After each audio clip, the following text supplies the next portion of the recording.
ముఖ్యమంత్రులను దూషించిన వ్యక్తిపై చర్యలుండవా? రోజు రోజుకు ఇష్టం వచ్చినట్లు ఘోరాతి ఘోరంగా విమర్శలు, ఆరోపణలు చేస్తున్న స్వయం ప్రకటిత మేధావి ఒకరు ముఖ్యమంత్రులను వాడు వీడు అని హేళనగా మాట్లాడడం, పోలీసు అంటే లెక్కలేనితనం, పోలీసు డీజీపీని కూడా ఫోన్లో బెదిరిస్తుంటే మౌనం వహిస్తున్న పోలీసు యంత్రాంగం. ఇతడేమన్నా తెలంగాణ దావూద్ ఇబ్రహీమా, చోటా షకీల్, వీరప్పన? ప్రభుత్వం మౌనం దేనికి సంకేతం? వాక్ స్వాతంత్రం ఉందని ఇష్టం వచ్చినట్లు మాట్లాడవచ్చా? ఆంధ్రప్రదేశ్ ప్రజలు తెలంగాణ రావాలంటే అతని అనుమతి తీసుకోవాలా? అసలు ఎవరితను? ఎందుకింత నోటిదుల? ఇంకా చెప్పాలంటే ఎందుకింత బలుపు? ప్రజలకు ఏమైనా సమస్య వస్తే పోలీసులకు ఫిర్యాదు చేస్తారు, లేదా కోర్టుకు వెళ్తారు. కానీ ఓ పెద్ద మనిషి మాత్రం అందరికీ తానే న్యాయం చెప్తా అంటున్నాడు.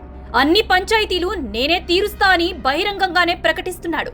AP CM Chandrababu, deputy CM Pawan Kalyan, మంత్రి లోకేష్ హైదరాబాద్ వస్తే పేడతో కొట్టిస్తాడంట, చెప్పులతో దాడి చేయిస్తాడంట. ఇంతకీ ఇతనికి కాదు వీడికి ఇంత ధైర్యం ఎలా వచ్చింది? అసలు వీడి వెనక ఎవరున్నారు? తాడేపల్లి ప్యాలెస్ నుంచి అందుతున్న డబ్బు మహత్యమా? పేరుకే వెంకట్రామరెడ్డి అలియాస్ కేవీఆర్, వృత్తి జర్నలిజం అని చెప్పుకుంటాడు. వైసీపీని భుజాల మీద మోస్తున్న విషయం తెలుగు రాష్ట్రాల వారికే కాదు, తెలుగు ప్రజలందరికీ తెలుసు. కేవీఆర్ది పెయిడ్ బతుకు అనేది బహిరంగ రహస్యం. తెలంగాణను ఉద్ధరిస్తున్నా అని ఆయనే ప్రకటించుకున్నాడు. తెలంగాణ వాదైతే తెలంగాణ ప్రజల సొమ్ము దోచుకుని ఆస్తులు కూడబెట్టుకున్న జగన్ నుంచి ఆస్తులు తిరిగి ఇప్పించే దమ్ము ఉందా అనేది ఇప్పుడు తెలంగాణ వాదులు చేస్తున్న డిమాండ్. బ్రిటిష్ వాళ్ళు 250 ఏళ్లు దేశం మొత్తంలో దోచిన దానికి 100 రెట్లు తండ్రి వైఎస్ రాజశేఖర్ రెడ్డి అధికారాన్ని అడ్డం పెట్టుకుని జగన్మోహన్ రెడ్డి తెలంగాణ సొమ్మును దోచుకున్నాడని ఆగ్రహం వ్యక్తం చేస్తున్నారు. జగన్ విసిరే ఎంగిలి మెతుకుల కోసం ఈ డ్రామాలు, ప్రాంతీయవాదం ముసుగు ఎందుకని నిలదీస్తున్నారు. కేవీఆర్ పోరాటం ఏపీ కోసం కాదని, కేవీఆర్ చేస్తున్న పోరాటం జగన్ అక్రమాస్తులు కాపాడేందుకు అని ఘాటు వ్యాఖ్యలు చేస్తున్నారు. 2004 ఎన్నికల అఫిడవిట్ లో ఉన్న ఆస్తులకు 2009 ఎన్నికల అఫిడవిట్ లో ఉన్న ఆస్తుల విలువకు అంత తేడా ఎలా వచ్చిందో తెలుగు ప్రజలందరికీ తెలుసన్నారు. తండ్రి అధికారాన్ని అడ్డం పెట్టుకుని జగన్ వేల కోట్ల అక్రమాస్తులు కూడబెట్టారని, అందుకే జగన్ మీద 16 ఛార్జ్ షీట్లు వేశారన్నారు. 40,000 కోట్ల ఆస్తులు జప్తు చేసిన మాటను గుర్తు చేశారు.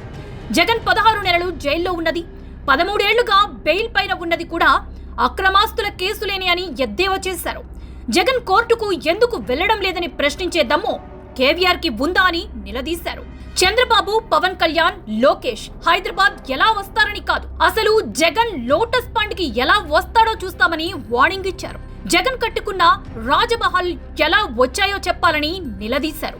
తెలంగాణ ప్రజల సొమ్మును జగన్ ఎలా దోచుకున్నాడో జర్నలిస్ట్ కేవీఆర్ కి తెలియదా, లేక కనిపించటం లేదా అని ప్రశ్నించారు. తెలంగాణ ప్రజలు అమాయకులు కాదని, కాపలా కుక్క అంటూ మాయమాటలు చెప్పిన కేసీఆర్ కి ఎలాంటి తీర్పు ఇచ్చారో చూడలేదా అని ఉదాహరించారు. జగన్ లాంటి ఆర్థిక ఉగ్రవాదికి తెలంగాణలో చోటు లేదని, అలాంటి వ్యక్తికి తెర వెనుక చక్రం తిప్పే జర్నలిస్ట్ ముసుగేసుకున్న కేవీఆర్ లాంటి వారిని తెలంగాణ సమాజం తరిమి కొట్టే రోజులు దగ్గరలో ఉన్నాయని వార్నింగ్ ఇచ్చారు. తెలంగాణ ప్రత్యేక రాష్ట్రం ఏర్పాటుకు చంద్రబాబు లిఖితపూర్వకంగా మద్దతిచ్చారని గుర్తు చేశారు. ఆంధ్రప్రదేశ్, తెలంగాణ సీఎంలంటే కనీస గౌరవం, మర్యాద కూడా ఇవ్వకుండా నోటికి వచ్చినట్లుగా బూతులు తిడుతుంటే పోలీసులు ఎందుకు మౌనంగా ఉన్నారని నిలదీశారు. అలాంటి కేవీఆర్ ని జగన్ స్వయంగా తన ఇంటికి పిలిపించుకొని సన్మానం చేయటం, అలాంటి వ్యక్తి అరెస్ట్ ని తప్పుబడుతూ సోషల్ మీడియాలో పెద్ద లేఖ రాయడం ఏంటని ఆగ్రహం వ్యక్తం చేస్తున్నారు.